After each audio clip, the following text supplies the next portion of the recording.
Hello दोस्तों, स्वागत है आपका एक नई वीडियो में। आज हम इस वीडियो में जानेंगे कि कर्नल क्या होता है, ये कितने टाइप्स का होता है और इन कर्नल के क्या क्या फंक्शंस होते हैं। दरअसल कर्नल एक कंप्यूटर प्रोग्राम है। इसे ऑपरेटिंग सिस्टम का हार्ट ऑफ कोर भी कहा जाता है, क्योंकि ऑपरेटिंग सिस्टम का हमारे पूरे सिस्टम पर कंट्रोल होता है। इसलिए कर्नल का भी सिस्टम की हर चीज पर कंट्रोल होता है। कर्नल किसी भी ऑपरेटिंग सिस्टम का सबसे महत्वपूर्ण हिस्सा होता है।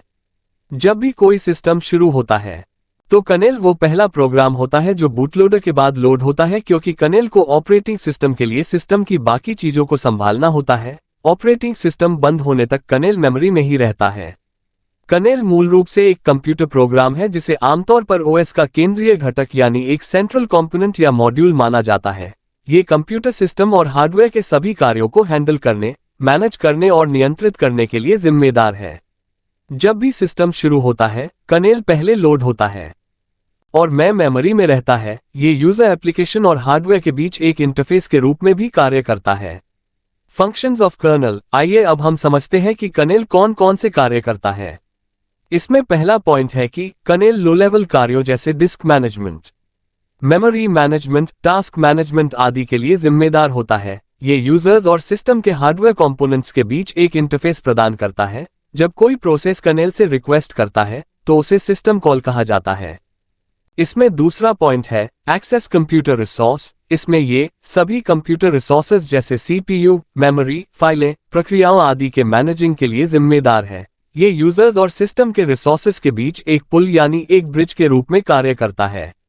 इसमें तीसरा पॉइंट है रिसोर्स मैनेजमेंट। इसमें ये हार्डवेयर और सॉफ्टवेयर के कंपोनेंट्स के बीच बातचीत को सुविधाजनक यानी फैसिलिटेट्स बनाता है या आरंभ करता है। इसमें चौथा पॉइंट है मेमोरी मैनेजमेंट।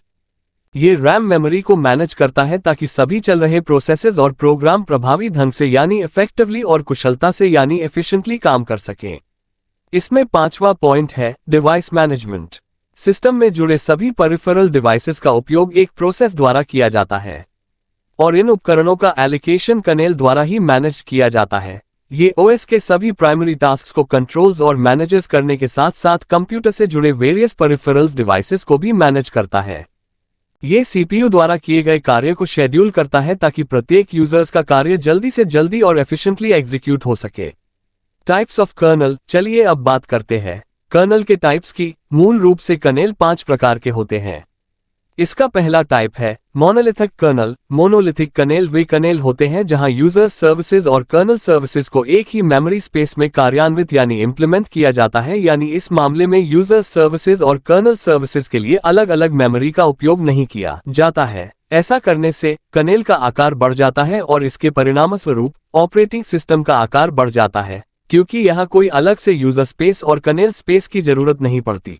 इसलिए मोनोलिथिक कर्नल में एग्जीक्यूशन का प्रोसेस तेज होता है।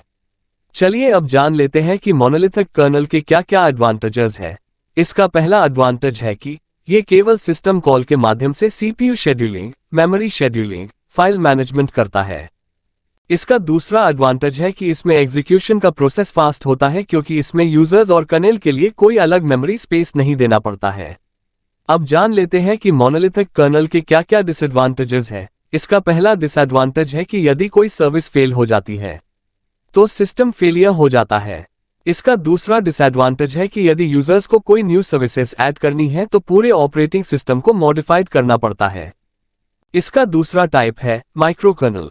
एक माइक्रो कर्नल मोनोलिथिक कर्नल से अलग है, क्योंकि एक माइक्रो कर्नल में यूजर सर्विसेज और कर्नल सर्विसेज को अलग अलग स्थानों में लागू किया जाता है। यानी हम माइक्रो कर्नल के मामले में यूजर स्पेस और कर्नल स्पेस का उपयोग करते हैं।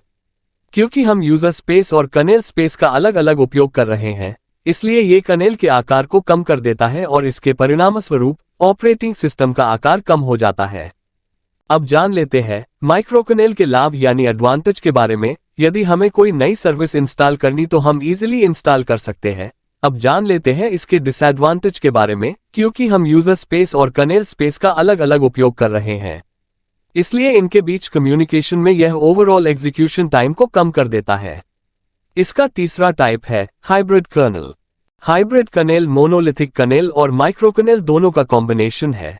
यह मोनोलिथिक कर्नल की स्पीड और माइक्रो कर्नल की मॉड्यूलरिटी का उपयोग करता है। इसके अलावा हाइब्रिड कर्नेल सूक्ष्म कर्नेल होते हैं जिनमें कर्नेल स्पेस में कुछ नॉन एसेंशियल कोड होते हैं ताकि कोड यूजर स्पेस की तुलना में अधिक तेजी से चल सके। इसलिए सर्विसेज ओवरहेड को कम करने के लिए नेटवर्क स्टैक या फाइल सिस्टम जैसी कुछ सेवाएं कर्नेल स्पेस में चलाई जाती हैं। इसका चौथा टाइप है नैनो कर्नल। नैनो कर्नेल में, जैसा कि नाम से पता चलता है, कर्नेल का पूरा कोड बहुत छोटा होता है, यानी हार्डवेयर के प्रिविलेज्ड मोड में एग्जीक्यूटिंग कोड बहुत ही छोटा होता है। नैनो कर्नेल शब्द का उपयोग एक कर्नेल का डिस्क्राइब करने के लिए किया जाता है जो नैनोसेकंड क्लॉक रेजोल्यूशन का सपोर्ट करता है। इसका पांचवा टाइप है और आखिरी टाइप है एक्सोकर्नेल।